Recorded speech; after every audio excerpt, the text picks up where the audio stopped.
से देवेंद्र यादव बात करने के लिए मौजूद है। सर, आज आप प्रदर्शन कर रहे हैं और बीजेपी मुख्यालय का घेराव कर रहे हैं, सर क्या?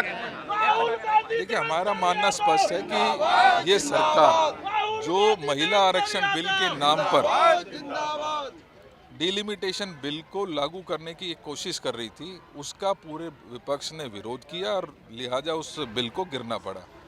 हम आज भी ये मांग करते हैं कि महिला आरक्षण, अगर आप वाकई महिलाओं के हितैषी हैं तो महिला आरक्षण बिल को लेकर आइए। पूरा विपक्ष जैसे 2023 में आपके साथ खड़ा था, इसी प्रकार से अब भी लागू उसको आपके साथ खड़ा नजर आएगा। सर, प्रधानमंत्री ने कल माफ़ी मांगी है महिलाओं से और उन्होंने कहा है कि विपक्ष ने जो आदि आबादी का अधिकार छीना है। नहीं, देखिए, मैं पहले भी कहा है कि 2023 में वाकई में महिला आरक्षण बिल आया, पूरे देश ने उसका समर्थन किया। आज भी हम दोबारा कह रहे हैं कि आप महिला आरक्षण का बिल लेकर आइए, हम तैयार हैं आपके समर्थन के लिए। कल जिस तरीके से कल प्रदर्शन किया गया, कल यूपी में भी कांग्रेस पार्टी और समाजवादी पार्टी के झंडे भी जलाए गए हैं।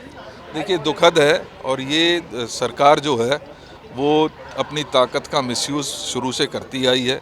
अभी भी मिसगाइड करने की वो कोशिश महिलाओं को करेगी, लेकिन हमारी महिलाएं जो हैं, देश की महिलाएं जो हैं, वो जागरूक हैं और कांग्रेस उनको जागरूक करने का काम करेगी। उनके हकों की जो लड़ाई कांग्रेस शुरू से लड़ती आई है, उसको आगे भी और मजबूती के साथ लड़ने का काम करेगी। आगे किस तरीके की रणनीति रहेगी आपकी?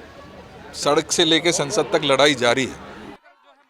महिला आरक्षण 2023 विधेयक पास हो गया, कानून बन गया, लागू करेंगे। इसी 543 सीटें जो हैं उसी में 33% करना होगा, हम कराएंगे। इस महिला विरोधी भाजपा को खदेड़ कर रहेंगे और संसद में महिलाओं को पहुंचाकर। किस तरीके से रणनीतियां रहेंगी? अभी लड़ाई सड़कों पर रहेगी, अब आदि आबादी को सड़कों पर लाएंगे, बेनकाब करेंगे इस महिला विरोधी भाजपा सरकार। यूपी में भी पुतले फूके गए हैं और कांग्रेस का जो है झंडा फूका गया, किस तरीके से देखते हैं? नहीं, उन्होंने फूका है तो हमने तो महिलाओं को अधिकार दिया ना पंचायती राज में, तब आप हमारा झंडा फूकते। हमने भी आपका पुतला फूका, आपका झंडा फूका, क्योंकि आपका झंडा महिला विरोधियों के लिए खुलता है। उनके मुंह पर ताला लग गया। पहलवान बेटियों के साथ अन्याय तो उनके घर से 2 किलोमीटर की दूरी पे हो रहा था, मोदी जी एक बार भी नहीं गए। तो वो कभी नहीं चाहते कि महिला आरक्षण लागू हो। अगर चाहते तो 2018 में राहुल जी ने चिट्ठी लिखकर कहा था 19 से लागू कीजिए, हम आपके साथ हैं, पर मोदी जी ने नहीं किया। 2023 में नारी शक्ति वंदन अधिनियम को पूर्व बहुमत से पारित किया गया, लेकिन उसके बाद 2 शर्तें मोदी जी ने लगा दी कि परिसीमन और जनगणना होगी तब होगा। 2034 तक उसको टाल दिया गया। ये कौन रोड़े अटका रहा है? राहुल गांधी जी, प्रियंका गांधी जी आज कह रहे हैं कि 543 सीट पर आरक्षण दीजिए, आज दीजिए, ओबीसी महिलाओं को हक दीजिए, हम आपके साथ हैं, आज हम उसको कानून बनाने में मदद करेंगे। पर अगर आप ये चाहेंगे कि परिसीमन ऐसा 2011 के आंकड़े पर लेकर आएंगे, दक्षिण के राज्यों का प्रतिनिधित्व कम करेंगे, ओबीसी महिलाओं की हिस्सा चोरी करेंगे, तो ये विपक्ष नहीं होने देगा। मैम, आगे किस तरीके की रणनीति रहेगी जब लागू नहीं होगा तो? देखिए, सड़क से लेकर संसद तक हम आवाज़ उठा रहे हैं। आपने देखा, हम 21 तारीख को देश के 28 बड़े शहरों में प्रेस वार्ता कर रहे हैं। हम इस मुद्दे को जीवंत रखेंगे।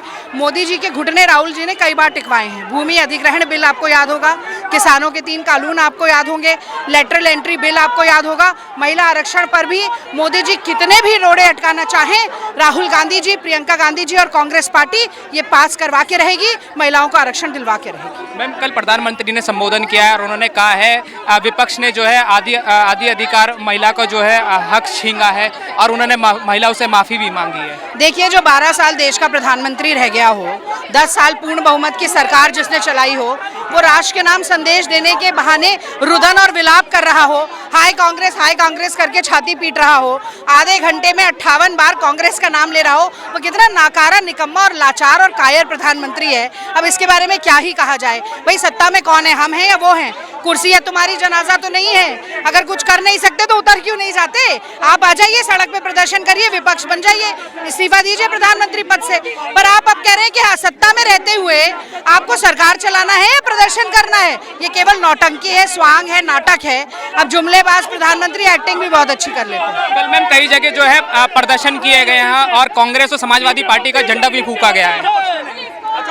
देखिए, पुतला फूकने के बजाय विपक्ष के नेताओं को बुलाते, एक सर्वदलीय बैठक कराते, 29 तारीख के बाद सत्र जो होना था वो बुलाते, या मानसून सत्र में गंभीरता के साथ चर्चा करते, समन्वय बनाने की कोशिश करते, तो मानते कि अपने पद को गंभीरता से लेते हैं। लेकिन उनका लक्ष्य केवल साम दाम दंड भेद से चुनाव जीतना है। उन्हें लगा कि विशेष सत्र बुलाकर तमिलनाडु और बंगाल का जो चुनाव आने वाला है उस पर कोई ना कोई प्रभाव डाल लेंगे, पर ये पासा पलट गया और वो खुद ही महिला विरोधी साबित हो गए। बात करने के लिए बहुत बहुत धन्यवाद। ये है कांग्रेस जो है जिस तरीके से जो है प्रदर्शन कर रही है, रोड पे उतरी हुई है। कांग्रेस की जो मांग है 2023 महिला आरक्षण बिल जो है वो लागू हो। कैमरामैन प्रिंस कुमार के साथ मैं दिव्यांशु, भारत समाचार दिल्ली।